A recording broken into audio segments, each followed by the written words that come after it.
Intelligent investor एक किताब है जिसका उद्देश्य लोगों को उनके आर्थिक जोखिमों को कम करते हुए शेयर बाजार में निवेश करने में मदद करना है। ग्राहम अटकलों यानी भविष्यवाणियों के बजाय निवेशकों को रिसर्च पर ध्यान केंद्रित करने के लिए कहते हैं।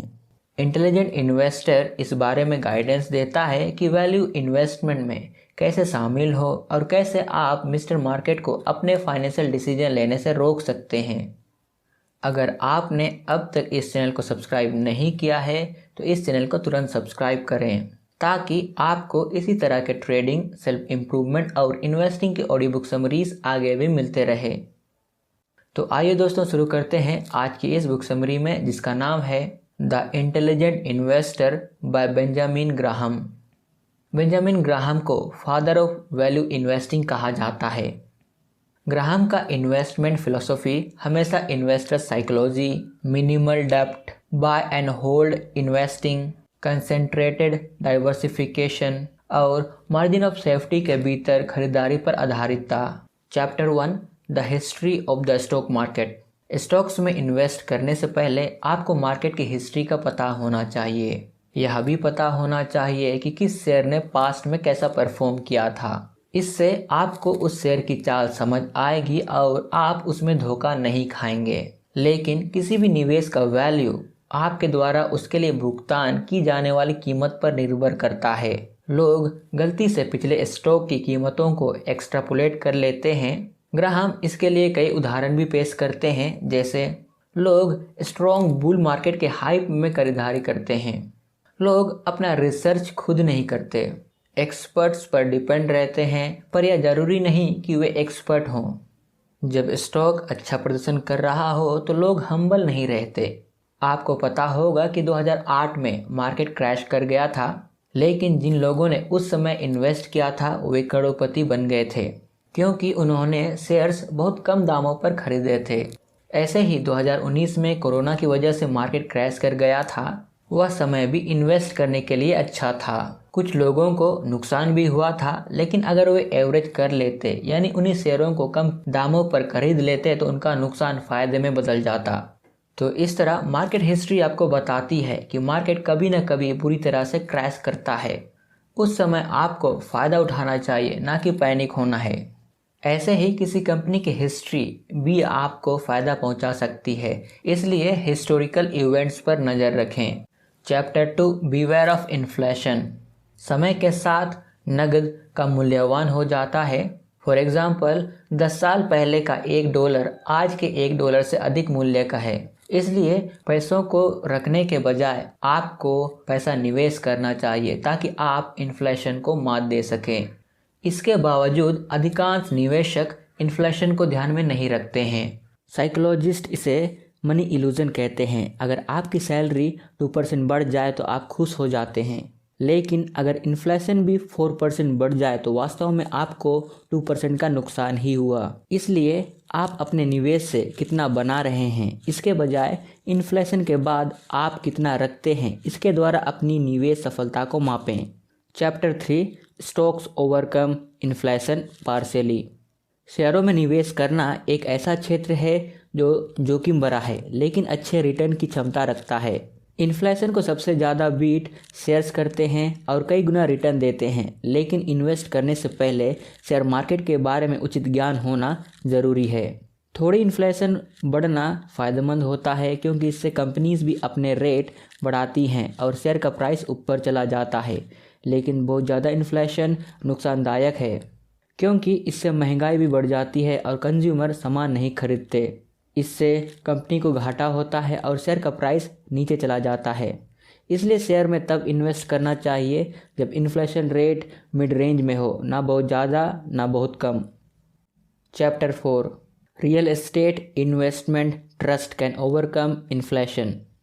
रियल एस्टेट इन्वेस्टमेंट ट्रस्ट ये ऐसी कंपनीज हैं जो प्रॉपर्टी और बिल्डिंग आदि रेंट पर देती हैं। ये इन्फ्लेशन को पूरी तरह बीट करती हैं। इन्फ्लेशन का इन पर ज़्यादा असर नहीं पड़ता और इन्वेस्टर को भी घाटा नहीं होता। जैसे अगर आपने प्लॉट लिया है तो उसकी कीमत बढ़ेगी ही, अचानक से नहीं गिरेगी। दूसरी ओर शेयर्स एकदम से नीचे गिर जाते हैं और कुछ लोग तो सड़क पर भी आ जाते हैं। ऐसे ही अगर आपने अपनी बिल्डिंग किराए पर दिए हैं तो आपका किराया एकदम से ऊपर नीचे नहीं होगा। इसलिए रियल एस्टेट में इन्वेस्ट करना सबसे सेफ समझा जाता है, लेकिन इसमें दूसरे पैरामीटर्स जैसे लोकेशन, फ्यूचर प्रोजेक्ट आदि पर ध्यान रखा जाना चाहिए। इन्वेस्टमेंट कोई भी हो, आंख बंद करके तो बिल्कुल नहीं करना चाहिए।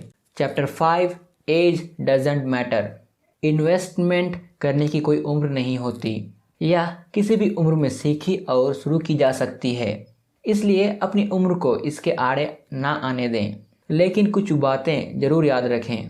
एक जवान आदमी को उम्र के मुकाबले इन्वेस्टिंग का फ़ायदा ज़्यादा मिलेगा, इसलिए जल्दी शुरू करना चाहिए। अगर शादीशुदा नहीं है तो शादी के खर्चे को ध्यान में रखकर इन्वेस्ट कर सकते हैं। अगर आपके बच्चे हैं तो उनकी कॉलेज एजुकेशन या शादी को ध्यान में रखकर इन्वेस्टमेंट प्लान ले सकते हैं। इन्वेस्टमेंट के दौरान यह भी दिमाग में रखें कि आप कितने पैसे का नुकसान झेल सकते हैं। Chapter 6, defensive investing. इन्वेस्टिंग दो तरह की होती है, एग्रेसिव और डिफेंसिव। एग्रेसिव में लोग भाग्य भरोसे किसी स्टॉक में अपना सारा पैसा लगा देते हैं, या तो वे करोड़पति बन जाते हैं या रोडपति। यह तरीका बहुत ज़्यादा रिस्की है, लेखक इसके लिए मना करते हैं, इसे जुआ कह सकते हैं। इसके विपरीत डिफेंसिव इन्वेस्टिंग काफ़ी सेफ है। इसमें आप कंपनी की एनालिसिस खुद करते हैं और तब कोई फैसला लेते हैं। डिफेंसिव इन्वेस्टिंग के लिए अच्छी कंपनी के शेयर्स ढूंढने के लिए लेखक ने कुछ टिप्स दिए हैं। हमेशा बड़ी कंपनी में इन्वेस्ट करें जिसके प्रोडक्ट्स आपने इस्तेमाल किए हों। उस कंपनी के एसेट उसकी लायबिलिटी से ज़्यादा होने चाहिए। कंपनी पर कर्जा नहीं होना चाहिए या बहुत कम हो। कंपनी ने लगातार 10 सालों तक मुनाफा कमाया हो। कंपनी ने 20 साल से डिविडेंड दिया हो। कंपनी के शेयर की पीई रेशियो पिछली अर्निंग की 15 गुना से ज़्यादा ना हो। Price to asset ratio book value से 5 गुना से ज़्यादा ना हो। इन टिप्स को ध्यान में रखकर ही आप शेयर्स का चुनाव करें। अगर आपको समझ नहीं आता है तो किसी अच्छे फाइनेंशियल एडवाइज़र की मदद ले सकते हैं या कोई कोर्स कर सकते हैं। Chapter 7, enterprising investing. समझदार इन्वेस्टर वे हैं जिन्होंने स्टॉक्स का काफ़ी ज्ञान हासिल किया है और लॉन्ग टर्म तक मार्केट में बने रहना जानते हैं। ऐसे इन्वेस्टर्स के लिए बेंजामिन ग्राहम ने ये प्रिंसिपल्स बताए हैं। हमेशा लंबे समय के लिए इन्वेस्ट करें क्योंकि मार्केट ऊपर नीचे होती रहती है, लेकिन लंबी अवधि में वह ऊपर ही जाती है। मालूम करें कि आपकी मानसिकता कैसी है। क्या आप शेयर के गिरने से बहुत डर जाते हैं? अगर ऐसा है तो शेयर के बदले इंडेक्स फंड में पैसे लगाएं। ये एक तरह के म्यूचुअल फंड होते हैं जो आपके पैसे को सिर्फ टॉप की कंपनीज में लगाते हैं। उस कंपनी में कभी इन्वेस्ट ना करें जो पिछले कई सालों से घाटे में चल रही हो। पेनी स्टॉक्स में पैसा ना लगाएं, बहुत बार वे डूब जाते हैं। कंपनी की मैनेजमेंट के बारे में मालूम करें। अच्छी मैनेजमेंट कंपनी को बहुत आगे ले जाती है और आपको प्रॉफिट होता है।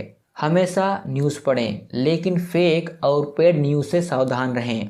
एक्सपर्ट्स पर भी आंख बंद करके भरोसा ना करें। आपका पैसा है, इसलिए आप डिसीजन लें। Chapter 8, how to invest in stocks. Benjamin Graham ने स्टॉक्स में इन्वेस्टमेंट करने के लिए और भी कई सारे टिप्स दिए हैं, जिनमें प्रमुख इस प्रकार हैं। गिरते हुए मार्केट में अच्छे शेयर खरीदें। सब आईपीओ में इन्वेस्ट ना करें, वे बहुत हाई प्राइस पर मिलते हैं। कुछ ही आईपीओ आपको लाभ देते हैं। बहुत बड़ी कंपनी धीरे धीरे ग्रो करती है, इसलिए ऐसे कंपनी में कभी पैसे ना लगाएं जिसकी पीई रेशियो 25 से ज़्यादा है। जिस कंपनी में स्कैम्स हुए हों उसके शेयर्स ना खरीदें। कभी भी गिरते चाकू को ना पकड़ें, मतलब जो कंपनी डूब रही है उसमें पैसा ना लगाएं। बेशक उसका शेयर कितना भी सस्ता मिल रहा हो, हाथ कट जाएंगे।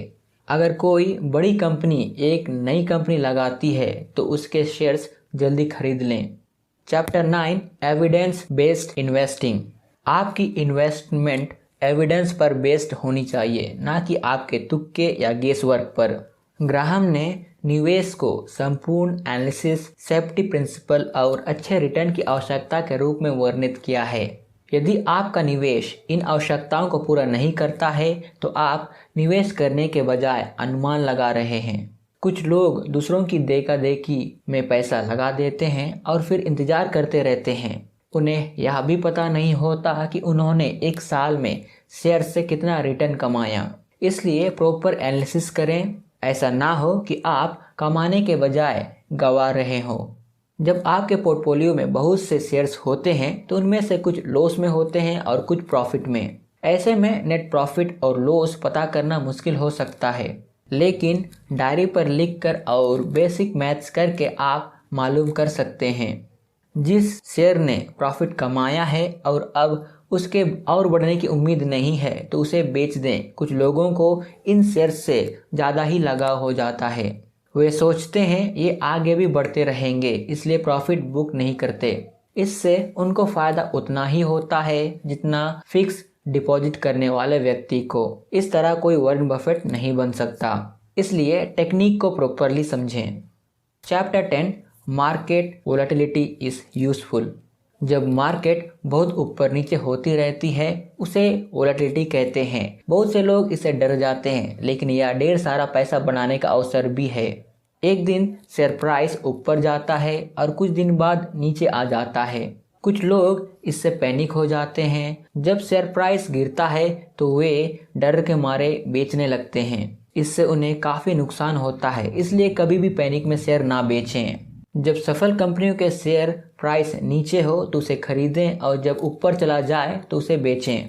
इस तरह आप वोलेटाइल मार्केट में भी पैसा बना सकते हैं। Chapter 11 beware of financial advisers. सबसे पहले तो फाइनेंशियल एडवाइजर पर डिपेंड नहीं होना चाहिए। वे बहुत ज़्यादा ब्रोकरेज या फी लेते हैं। फाइनेंशियल एडवाइजर तभी लें अगर आपको बहुत लॉस हुआ हो, अगर आपका पोर्टफोलियो बहुत ही बड़ा हो, अगर आप रिटायर हुए हो। इसके अलावा कुछ फेक एडवाइजर्स भी होते हैं, इनके झांसे में ना आएं। कोई आदमी अगर ये बातें बोलता है तो समझ लें कि वह फेक है। जैसे ऐसा मौका लाइफ में एक बार आता है। क्या आप मेरी तरह अमीर नहीं बनना चाहते? मेरे पास खास ट्रिक्स है जो कोई नहीं बताएगा। आप मेरे मेथड से बहुत पैसा बना लोगे। ऐसी बातें फेक एडवाइज़र आपको फंसाने के लिए बोलते हैं और बाद में आपको लूट लेते हैं। इसलिए क्वालिफिकेशन और क्रेडेंशियल देखकर ही अपना एडवाइज़र चुनें। Chapter 12 security analysis.